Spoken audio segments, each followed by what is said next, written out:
अस्सलामुअलैकुम गाइस। तो आज हम लोग करने लगे हैं क्वेश्चन नंबर 17। कह रहा है find equation of the straight line passing through the point. एक पॉइंट में से एक लाइन गुजरी है। कह रहा है वो जो पैरेलल है to the straight line joining the points A and B. कह रहा है वो एक ऐसी लाइन है जो कि एक दूसरी लाइन के पैरेलल है, जिसके पॉइंट्स क्या हैं, जिसके पॉइंट्स वो ये दे रहा है, ए बी पॉइंट्स दे रहा है, और वो किस पॉइंट के अंदर से गुजरी है, वो जिस पॉइंट्स के अंदर से गुजरी है उसका नाम है पी। ठीक हो गया। तो अभी हम इसको देखते हैं कि कैसे करना है। सबसे पहले तो हम इसका एक स्केच बना लेते हैं ताकि हम लोग को पता लग जाए कि इक्वेशन में वो पूछ क्या रहा है। वो कह रहा है एक लाइन है, यानी कि एक स्ट्रेट लाइन जो इसके अंदर से गुजरी है। पहले तो एक बात है कि ये एक पॉइंट है, कोई मिसाल के तौर पे यहाँ पर एक कोई पॉइंट है। इस पॉइंट के अंदर में से एक लाइन गुजर रही है, ठीक है, और ये उसका नाम हो गया पॉइंट पी जो वो दे रहा है। और इसके बिल्कुल पैरेलल एक दूसरी कोई लाइन है जिसके यहाँ कोई पॉइंट्स हैं इस तरीके से ए बी। तो ये इस तरीके से है, ठीक है। तो वो कह रहा है इस लाइन की इक्वेशन निकालो जो जबकि ये लाइन के पॉइंट्स दे रहा है। अच्छा, अभी स्केच बनाने से पहले एक दूसरी चीज़ ये, अभी सवाल शुरू करने से पहले कि एक दूसरी इन्फॉर्मेशन ये है कि जो पॉइंट होता है ना, एक लाइन जो दो लाइनें पैरेलल हो ना, तो उन दोनों लाइनों के मिसाल के तौर पे अगर एक लाइन है ए बी और एक दूसरी लाइन है, जिस तरह अगर ये पी है तो मैं कहता हूँ इसका यहाँ पर कोई पॉइंट है, उस पॉइंट को मैं मिसाल के तौर पे कह देता हूँ यहाँ पे उसका नाम ओ है। तो जो उसके डायरेक्शन रेशियोज़ जो होंगे ना, जो डायरेक्शन रेशियोज़ इसके होंगे ए के बराबर होंगे direction ratios line P O के। क्यों? क्योंकि दोनों आपस में पैरेलल है। पैरेलल लाइंस के डायरेक्शन रेशियोज़ आपस में बराबर होते हैं। ठीक हो गया। अच्छा, आगे चलते हैं। तो सवाल में वो हमें जो पॉइंट्स दे रहा है उसके अंदर वो बता रहा है जो पॉइंट है उसकी वैल्यूज़ दे रहा है हमारे पास 0 -3 पी दे रहा है हमें 0 -3, 2। और जो पॉइंट्स दे रहा है हमें ए दे रहा है हमें 3, 4, 7 और बी दे रहा है हमें 2, 7, 2, 7, 5। ठीक है। हम कर रहे हैं कैलकुलस का चैप्टर नंबर 8.2 हमारी एक्सरसाइज है, और क्वेश्चन नंबर हमारे पास है 17। ठीक है। सिर्फ ये इतनी सी चीज़ें दे रहा है और कह रहा है हमारे पास अननोन्स निकालो, यानी कि उसकी वो निकालो, इक्वेशन निकालो। सबसे पहले हम इसके डायरेक्शन रेशियोज़ निकालेंगे। डायरेक्शन रेशियोज़ का फार्मूला क्या होता है? डायरेक्शन रेशियोज़ का फार्मूला होता है, अगर कोई दो लाइंस के दरमियान में अगर हम लोगों ने डायरेक्शन रेशियो निकालना है ना, तो उसका फार्मूला होता है, अगर x की वैल्यूज़ को मैं कह देता हूँ x1, y1 और z1, तो इसकी वैल्यूज़ कौन सी हो जाएंगी? x2, y2 and z2। ठीक है। अगर इसके लिहाज से हम फार्मूला देखें तो इसका डायरेक्शन रेशियोज़ का फार्मूला होता है x2 - x1, y2 - y1, z2 - z1। ठीक है। और जो हमारे पास होता है ना, इस लिहाज से इसको ज़रा चेंज करेंगे तो हमारे पास आ जाएगा ए बी के डायरेक्शन रेशियोज़। x2 से मुराद दूसरे वाले का पहला, दूसरे पॉइंट का पहला बनता है 2। x1 से मुराद पहले वाले का पहला क्वाड्रेंट बनता है 3। सॉरी, यहाँ पे कोमा आना था। और फिर उसके बाद आना है हमारे पास y2 से मुराद है दूसरे वाले का दूसरा, यानी कि 7 माइनस, फिर उसके बाद आ जाएगा हमारे पास पहले वाले का दूसरा, यानी कि 4। और फिर उसके बाद आएगा हमारे पास दूसरे वाले का तीसरा क्वाड्रेंट, यानी कि 5 माइनस पहले वाले का तीसरा क्वाड्रेंट, यानी कि 7। अच्छा, इसको ये हमारे पास इसको जब मज़ीद हल करेंगे तो हमारे पास आंसर आ जाएगा -1, 3, -2। ये हमारे पास एक डायरेक्शन रेशियो आ गया। ठीक है। और जो हमारे पास आएगा ना, अब ये जो इसके डायरेक्शन रेशियोज़ हैं,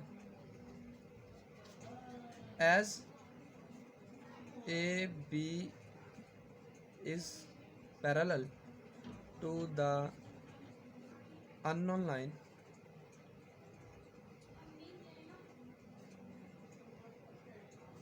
of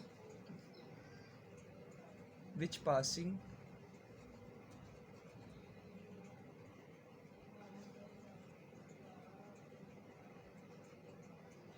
through the point P। कह रहा है ए बी लाइन जो है P पॉइंट के क्या है, पैरेलल है। तो इसका मतलब क्या है, हम लोग इसके जो जो इसके डायरेक्शन रेशियोज होंगे वो भी बराबर होंगे किसके, ए बी के डायरेक्शन रेशियोज के। तो हम क्या कहेंगे, direction ratios of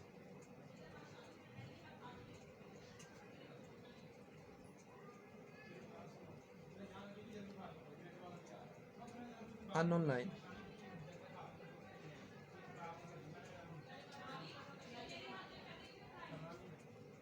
are also क्या है जी उसके डायरेक्शन रेशियोज, उसके भी डायरेक्शन रेशियोज यही होंगे जो इसके डायरेक्शन रेशियो निकले हैं। तो क्या आ जाएगा हमारे पास -1,3,--2। ठीक हो गया।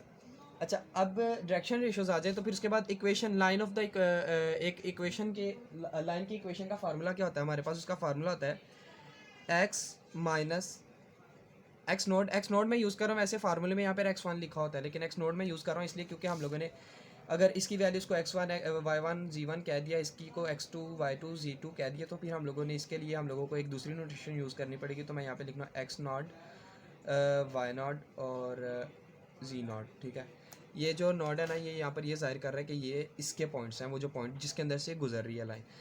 ओवर फर्स्ट डायरेक्शन रेशियो यानी कि पहला डायरेक्शन रेशियो, इसको मैं कह देता हूँ मिसाल के तौर पे d1 कह देते हैं। ठीक है, और फिर उसके बाद है हमारे पास बराबर होते हैं ये y minus y naught over d2, बराबर होते हैं जी z minus z naught over d3।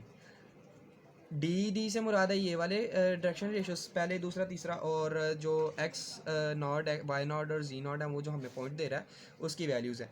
जबकि हमारे पास x y z अननोन है और ये हमारे पास इसी तरीके से इक्वेशन आती है। ठीक है,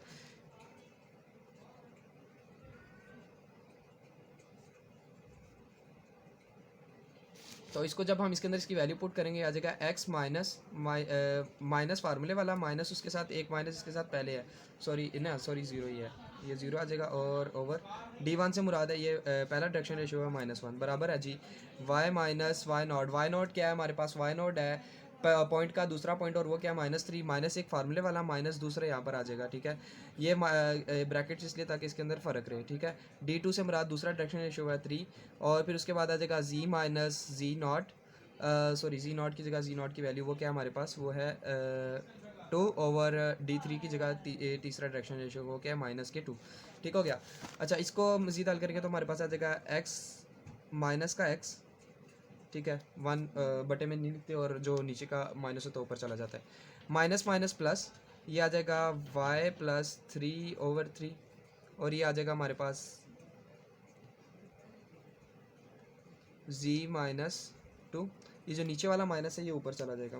ठीक है, ओवर 2। तो ये हमारे पास फाइनल आंसर आ जाएगा। ठीक है,